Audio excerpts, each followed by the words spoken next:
You know we love spooky things. This is why we fell in love with Michigan-based Lynn B Designs. When I popped the pumpkin spice all the things wax melt into my burner, my home was filled with the delicious buttery scent. Plus, there's the wide variety of gorgeous nail polishes with themes like Hocus Pocus and Pleasant Peninsula. All products are vegan and cruelty-free, and you can find monthly sales on Facebook and Instagram at Lynn B Designs. Head to lynbdesigns.store today. Again, that's LYNB designs.store. We love them. We love you. It's great nail polish. It's the best I've ever used. Thanks! Michiganders can be a superstitious bunch. We find all sorts of reasons to explain the world around us, sometimes pulling from science, sometimes tradition, and sometimes from our imaginations. What happens when we can't readily explain our experiences? And what happens when a ghost story gets out of hand? Do these legends stem entirely from fantasy? Or are people seeing things no one can truly explain? I'm Krista K. Coburn. And I'm Kay Gray. Welcome to Haunted Mitten.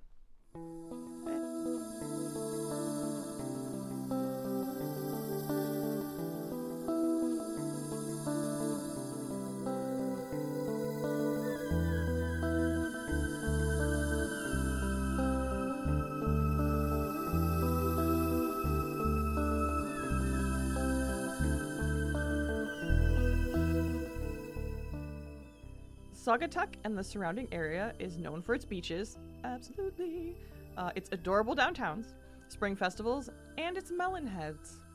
Well, maybe not so much the last part. But that's what we know Saugatuck and the surrounding area to be famous for, or infamous. In fact, all of Allegan County on Michigan's west side has tales of giant-headed children wandering the forests, waiting to attack anyone who comes calling. They are said to come from the gorgeous Felt Mansion in Holland, coming out to violently dissuade anyone who lingers too long. But what are these strange giant-brained humanoids? Good question, Krista. I wrote for you to ask me on purpose. The story begins with an asylum, as many stories do, performing horrible experiments on their patients. These patients had or ended up with hydrocephalus, which is a buildup of fluid in the brain, causing the head to expand to disproportionate levels. The legends have different endings, some saying the patients were freed when the asylum was closed, freed meaning they were just set loose in the woods, and some saying that they turned on their doctor and killed him before fleeing into the woods. And still some others say that they went feral after years of torture and abuse and were set free into the woods, presumably because the doctors could no longer control them. And yet another ending says that the children sought revenge and murdered their doctor. Having nowhere to hide the body, they cut it up into little pieces and scattered it all over the woods surrounding the asylum. Now, having nowhere else to go, the Melonheads either live in the ruins of the asylum, in the Felt Mansion before it was restored, or in the woods throughout Allegan County, or in a network of caves scattered around the area where they can hide and pop out any time to attack the unsuspecting victim. Take your pick. Okay, I believe the woods thing because it's extremely rural. Yeah. I once described Allegan to a friend of mine who lived in Grand Rapids as the cornfields you drive through on your way from Kalamazoo to Grand Rapids. Correct. And he was like, oh, yeah, because he'd never heard of Allegan County. And I'm like, dude, it's the county that sits between Kalamazoo and Grand Rapids. He was like, oh, yeah. You've been there 1,000 times. Like, every time you drive down to visit me, you drive through it. Oh, that thing I don't pay attention to. Got it. Yeah. Yeah. It's still extremely rural, which is fine. I'm okay with that. I don't think everything needs to be developed. Oh, no. It can be woods and cornfields if it wants to be woods and cornfields. I've never heard about caves. Yeah. That would surprise me a little bit. Yeah. Well, yeah. We'll talk a little bit about that, but yeah.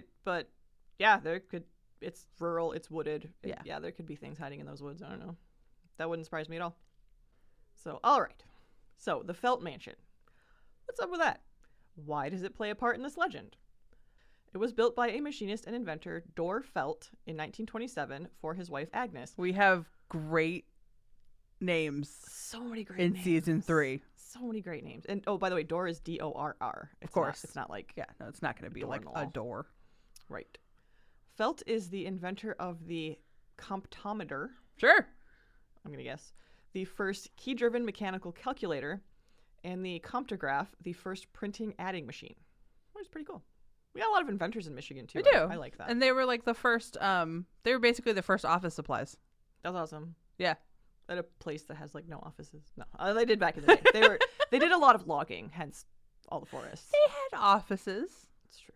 I mean, when logging. They had the Great Chicago Fire, there were also fires in Michigan at the time, but they basically deforested Allegan County to rebuild Chicago. Wow. There are trees now. Like, they came back. Yeah. No, But- I've been to Allegan. I've seen trees, but Yeah. oh my God. Just fun little fact. I knew that you would have great Allegan facts. Yeah. I can't say I'm proud. I'm not actually from Allegan. My family is very much from Allegan. That's where they settled after they fled the Salem witch trials. Yeah. Great. Via Ohio. So, yeah, my family has deep roots on, like, all sides, pretty much. Because that's also where my Italian relatives settled after they came from Sicily. Why? Why Allegan? I don't know. We both asked it at the same time. They were prosperous, though. They owned a grocer, so they made it through the Great Depression pretty easily because they were a grocery store.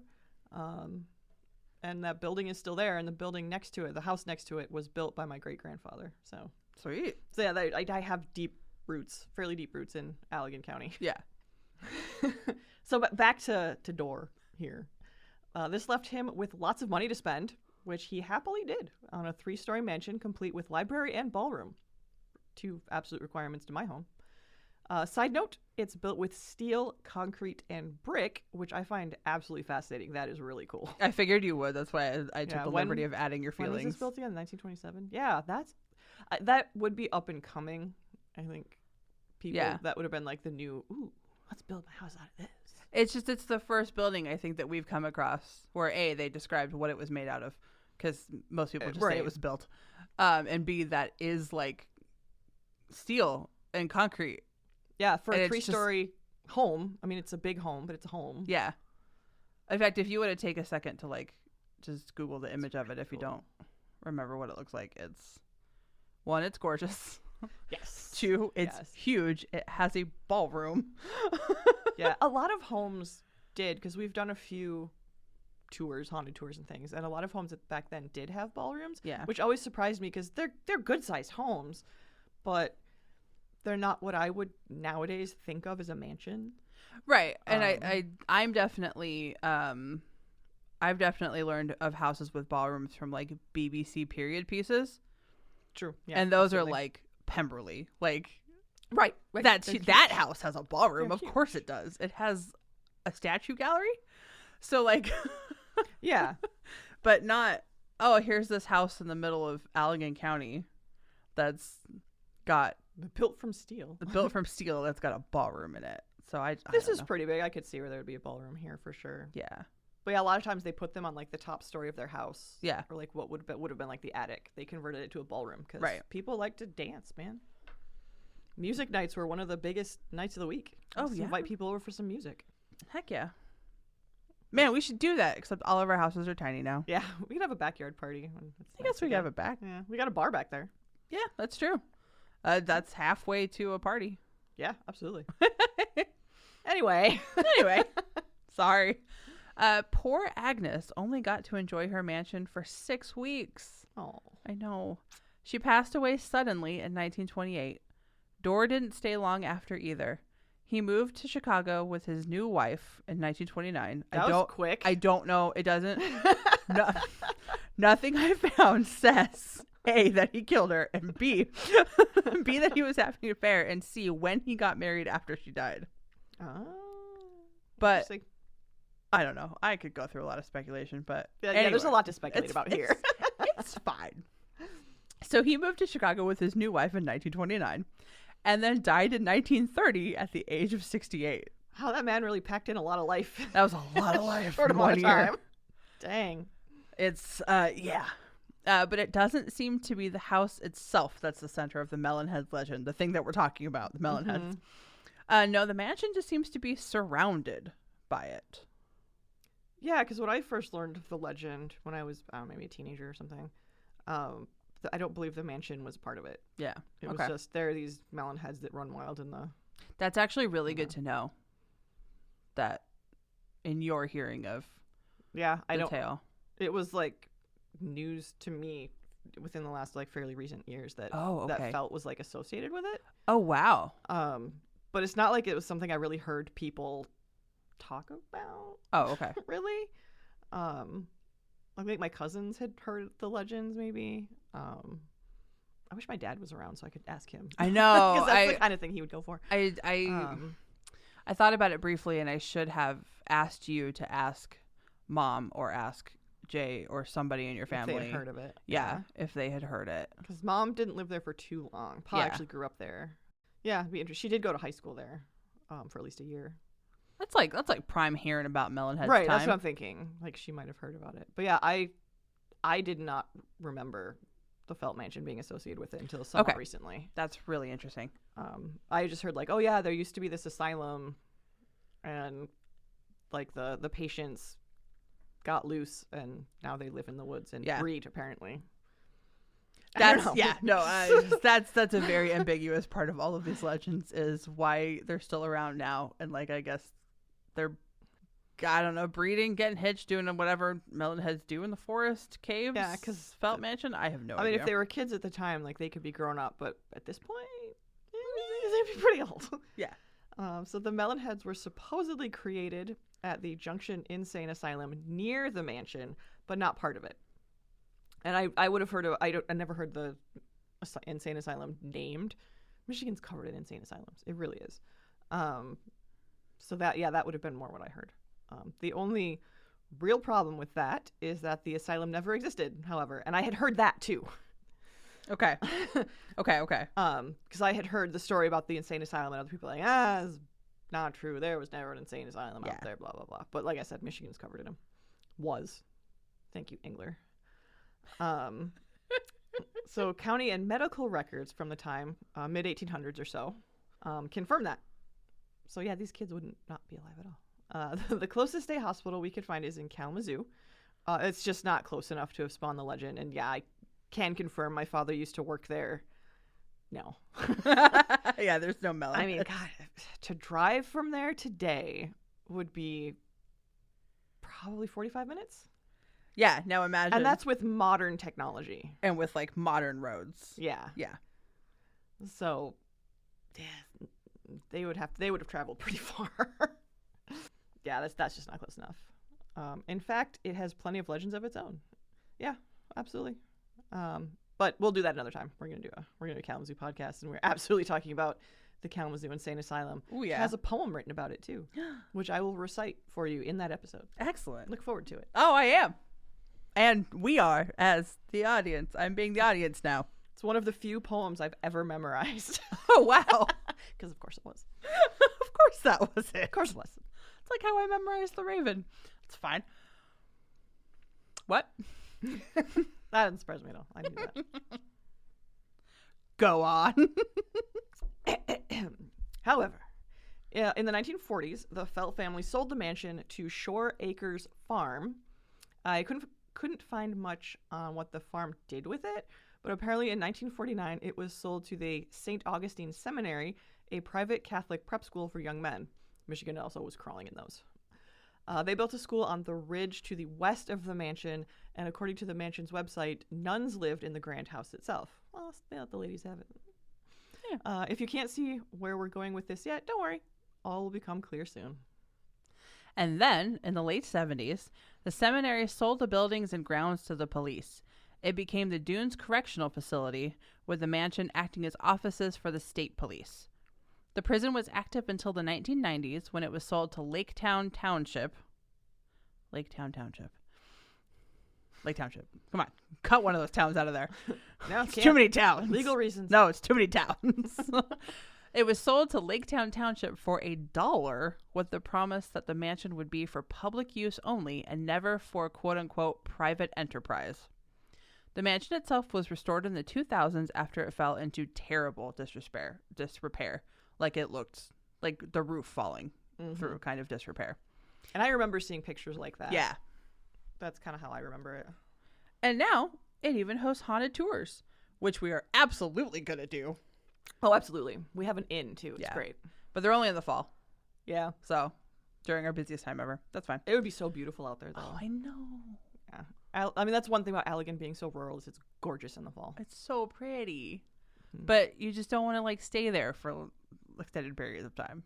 Yeah, just be careful. You go and you look, and not even for the melon hens. I mean for, like, the live living residents.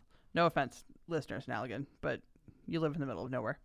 I mean, no offense, but I did see a Confederate flag hanging up in downtown Otsego. Yup. Just saying. Yup. Deal with that, Allegan. What? Going on. Moving on. Yep. So if there was never an asylum and no horrendous experiments done on the hydrocephalic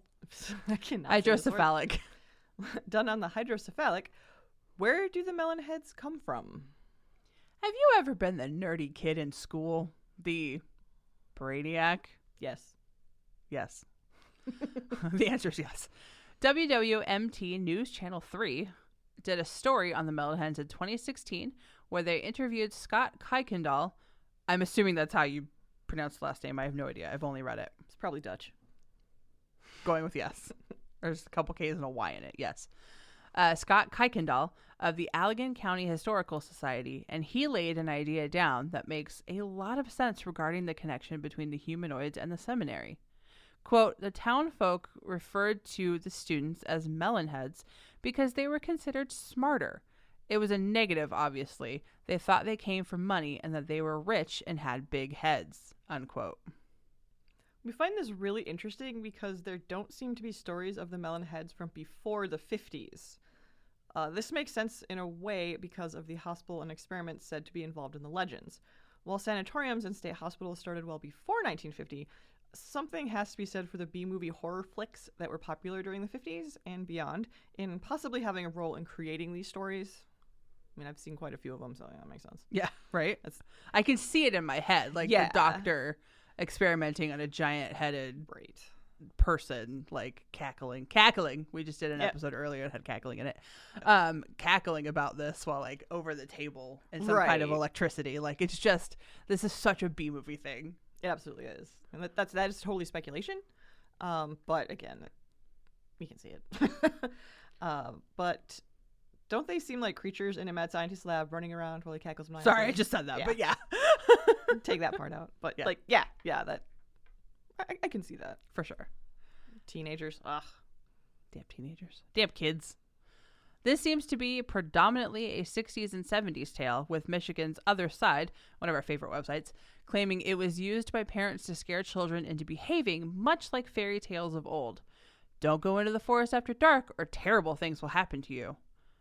Add that into the stories that I'm sure must have been told about the prison because, let's face it, they're not exactly nice places to be. And we can totally see how the legend of evil, giant-headed monsters came to inhabit the woods in some minds in Allegan. And that just reminds me of, so there's the prison in Jackson. Oh, yeah. And I don't know if there still are, but I remember driving on the highway and all of the signs that say, do not pick up hitchhikers. Oh, I think. Which hitchhiking is illegal anyway, but like whatever. Yeah. I remember seeing that, and they're probably still there. They're usually around prisons. It's usually how you know there's a prison nearby. And I remember asking my dad about it, and he was like, oh, it's from the prison. And then you get images of like, oh, the mad prisoners escaping. Oh, yeah. That kind of thing. So yeah, that's absolutely a thing associated with prisons. Oh, yeah, definitely. Like, oh, how many horror stories are there? Like, oh, the crazy serial killer escaped from the prison and now he's in your back seat. Oh, yeah, like, definitely. That's so many urban legends. That was legitimately one of my fears as a child, and when I got my first car. Yeah, that someone's going to be in the back seat. Yeah. Yep. So yeah, that makes total sense that you would have the prison and it would kind of converge together and insane asylum. We won't get into them in detail, but there are Melonhead stories from Ohio and Connecticut too, interestingly, both with similar origin stories to the Michigan heads, although the stories in Connecticut get a little more gruesome, as in cannibalism gruesome. Mm-hmm. I definitely never heard any cannibalism here in Michigan. Apparently these guys really get around. I know, right?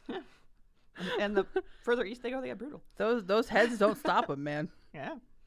But as is common with legends like these, they've become jumbled with each other, sharing bits and pieces among other state stories from what the doctor's name was, crow, of course, Of course. to how they became hydrocephalic. And if everything ended there, with no asylum to be found, some egghead students, and kids' stories from the 70s, we'd dust our hands off and move on. But of course it doesn't end there. Just like with the dog man, what at first looked like a cut and dried tale ended up having so much more. Because the stories don't stop in the 70s. Michigan's Other Side, again, is always a great place for information. Thanks, guys. But it's even better for hearing from Michiganders who have had experiences of their own.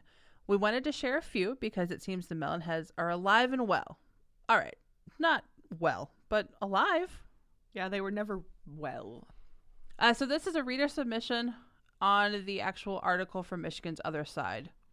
And I'm just going to read it verbatim. Last year, me and some of my friends at Hope College decided we wanted to go to the Allegan County woods in Hamilton in search of the Melonheads.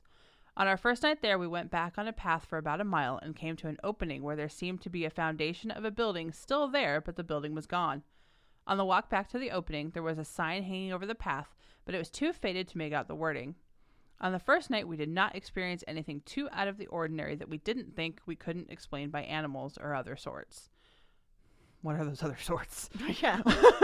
Huh? Melonheads? Yeah, that's an explanation. We went back the next night, and it was raining mixed with some lightning. Me and two other guys were leading the group down the path, and about a half a mile into our walk, there was a lightning flash, and all three of us saw the exact same figure of a human about 4.5 feet tall with an abnormally large head standing in the middle of the clearing that we had gone to the night before. We three kind of slowed down for a minute, and the next thing we knew, we heard a huge crash in the woods to the left of us. We immediately turned and ran back to the cars. Yeah, because what are you doing in the woods during a lightning storm? That seems like a terrible idea. Yeah. That's what that Melonhead was telling you. What are you doing? Leave! So this is from the comment section. I lived in Southwest Michigan for 20 years. I have been on Melonhead Road many, many, many times in my life. Where's that? No explanation for where that is. Yeah, actually, well, there is a little bit, but... Yeah, I've not heard of that one. Oh. I believe the real name of the road is Cherrywood or something like that. It is in Bridgman, and I've been to Bridgman. Funny story. There are many stories. One is that as you go through the tunnel and blow your horn, okay, the Melonheads will come out with bats. Others are as you make the 3-mile rugged terrain circle at the Melonheads will come out at you at any given time. This is poorly written, I'm sorry. I was never able to see one because, of course, I don't believe there are any. It didn't matter. Everyone was just too scared because of the thought that someone might be out there. And then someone else also repeats Bridgman, having heard different stories. She says, I was always told that the nuclear plant used to test on unfortunate people, and they eventually escaped into the woods. Nuclear plants don't do that. Right. As far as I know. As far as we know. I've never. What if they do? And these are the only ones that escaped. I mean, that's a good cover, I guess. We're not doing experiments here. We're just a nuclear plant. It's fun. We just give you power. Yeah. But this tunnel thing. Yeah. Apparently there's a tunnel in Bridgman where you can go and they'll come out at you. Yeah, it says the tunnel, a small old tunnel that goes beneath I-94. Is there like a crossover? Like I-94 goes over a road maybe? I mean, it goes over several, but yeah, but I mean, and Bridgman is pretty small. Fair enough. It's like a quaint little lakeside town. From this same one, it says, my family and I would drive to the tunnel at night and stop in the middle. Roll down your windows, unlock the doors, and turn the car off. Honk slowly 3 times. And if the Melonheads don't get you then, they may show up at the end of the tunnel once you turn the car back on. If they do not appear, they will get you in the woods. If you decide to turn around, they will get under your car and follow you home. To try and avoid this, drive through the woods. It is a twisting and disorienting road with a very few empty houses. Melonheads will be following and watch you from the woods. Just when you think you'll never find your way out, you make it back to the tunnel. Repeat the process leaving and hope that you don't bring any home with you. What on earth? That's very detailed. Great. I've never heard of anything this detailed. That's fascinating. No, it's like it reminds me of like a Gravity Hill or like the kids on the railroad. Yeah. Park your car on the railroad tracks. Yep. Dead children will push your car off. It's because it's that detailed. It's like it gives you step-by-step instructions of how to see the Melonheads, which Yes. And I don't know the nature of this tunnel, but I'm not gonna drive into a tunnel, stop halfway, and roll my windows down. Like, let's not do that. You don't have to be with me. I'll take Aaron. Aaron's big. Roll down the windows, unlock the doors, and you're like, what? You have to do it at night, right? Yeah, of course at you have night. to do it at night. Yeah, because it's so detailed, you know that like teenagers or someone's gonna be out there to mess with people. I know. It's a good way to get carjacked. That's true. I don't know. I like the other one where they chase you around with bats. Yeah. Come out with bats. So, like, the melon heads they don't seem to be, like, magic of any kind. No, just urban legendy. They're just, they'll chase you around with bats. Let's see. Yeah, there's 2 stories of the nuclear power plant doing some shady shit. That's But, that was, like you were saying, the 1950s and...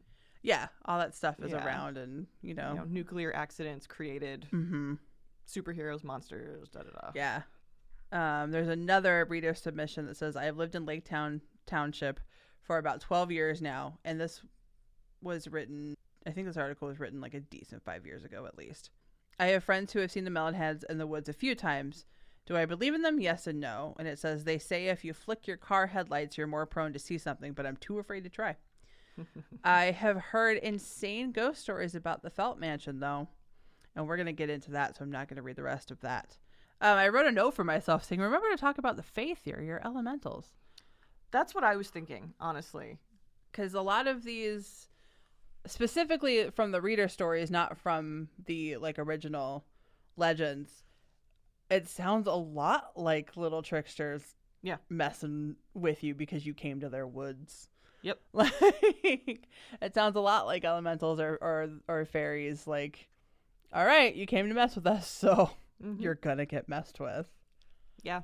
And then the caves a little bit. I did not find a lot on the legends. It was really just that one that was like, oh, they possibly come from a cave system. Yeah, and I would really have to check or ask someone who lives there, but it's not very rocky particularly. Yeah. Especially as you get to the west side, it's very sandy. There's sand dunes, beautiful sand dunes. So yeah. I don't know. That reminds me more of the Hellier thing. Yeah. Goblins and caves. The goblins and caves. Yeah. In which case Kentucky is really just built on a giant. Absolutely. Yeah. But I don't think Mammoth Michigan is caves the are there. same. No, I don't think we're particularly. No. If any, I think it's too wet. Yeah. If anything, if you dig down far enough, if it's a cave, it's filled with water. Yeah, I don't remember Michigan being particularly known for caves. Maybe if you get up by the Porcupine Mountains, but that's well away from Allegan. Yeah, that's nowhere near down in our half. Yeah. So so there wasn't much on the cave part, but I think it relates more to like little trickster spirits or elementals or goblins or fairies or any of that kind of stuff. Like, yeah.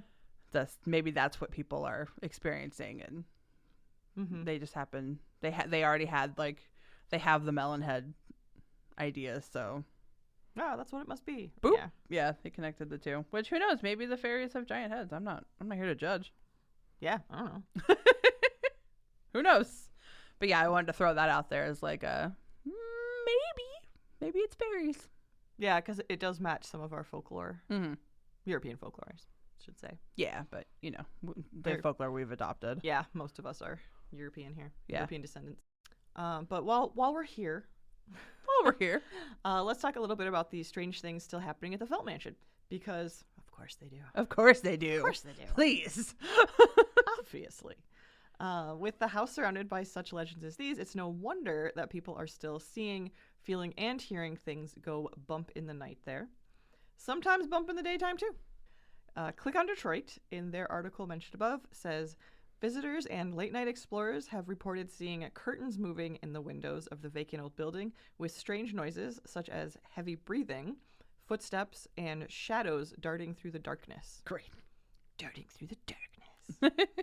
I love that. HauntedRooms.com, a fantastic website where you can read ghost stories and book the rooms they happen in. We're doing this, aren't we? Yes, we are. She sees the look I'm giving her. claims, quote, shadow people or dark figures have been reported in the third floor ballroom. Some of the shadows appear to sway and dance while others seem to be cleaning or sweeping the floor.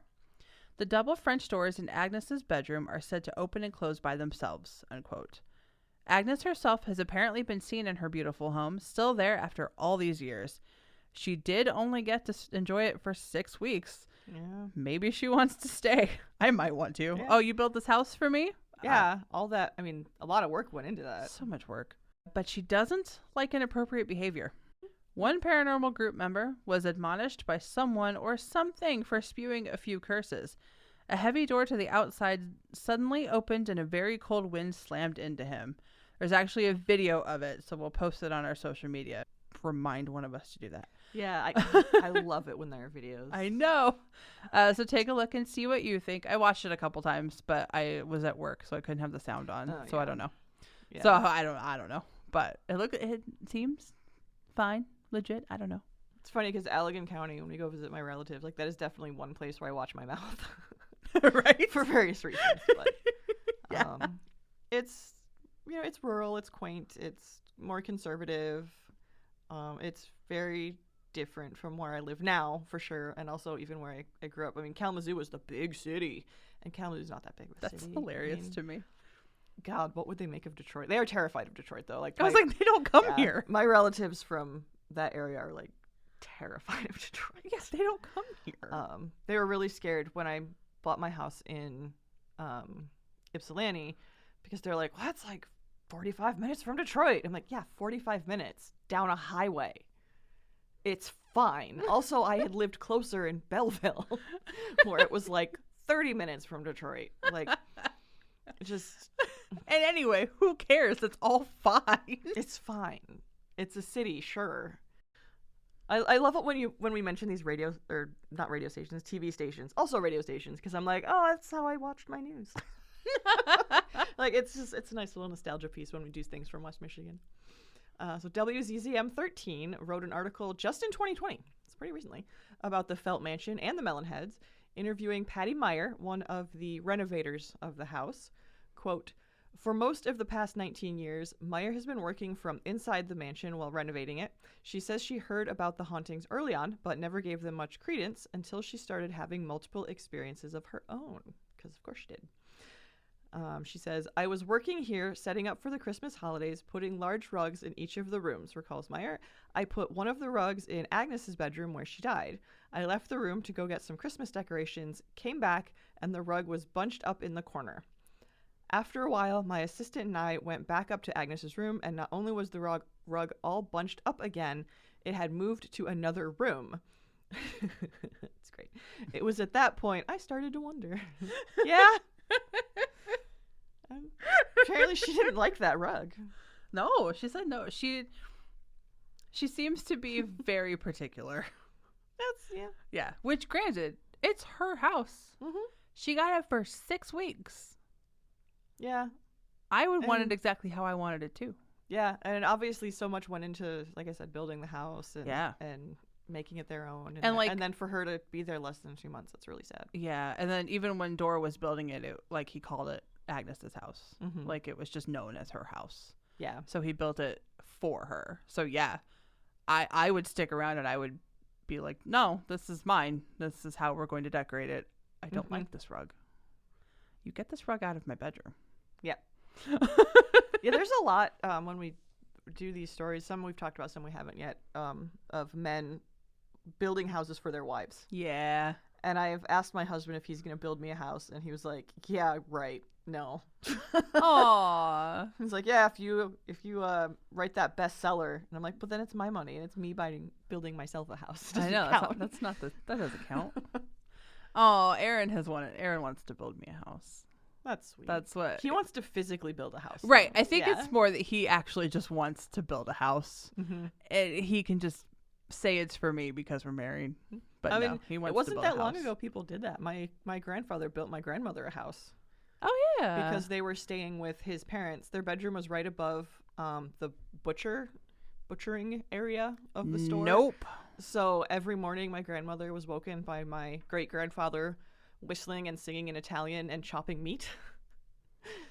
Great way to wake. Very romantic. Really sets a mood. Husband, you build me a house because I'm not living here anymore. Yeah. So he built them a house. Oh. And nice. that house is still around too, I believe. Oh, that's great. Yeah. It's in Allegan.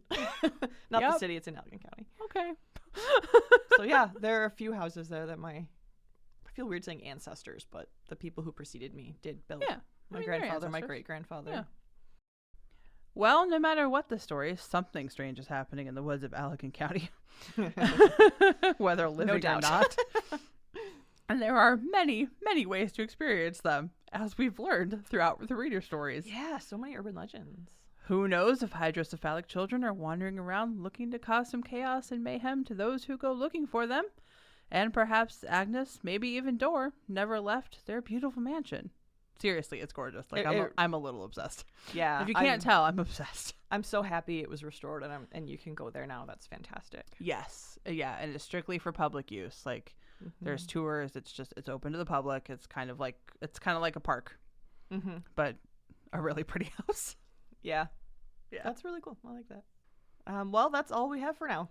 All of the books we mentioned in the podcast are available at bookshop.org/shop/Haunted Mitten if you want to read more haunted stories and would like to get one of your own. Highly recommend, again, but I really like books. Every purchase benefits this podcast as well as the independent bookstore of your choice and, of course, the authors, most of whom are fellow Michiganders. So it's a win-win-win.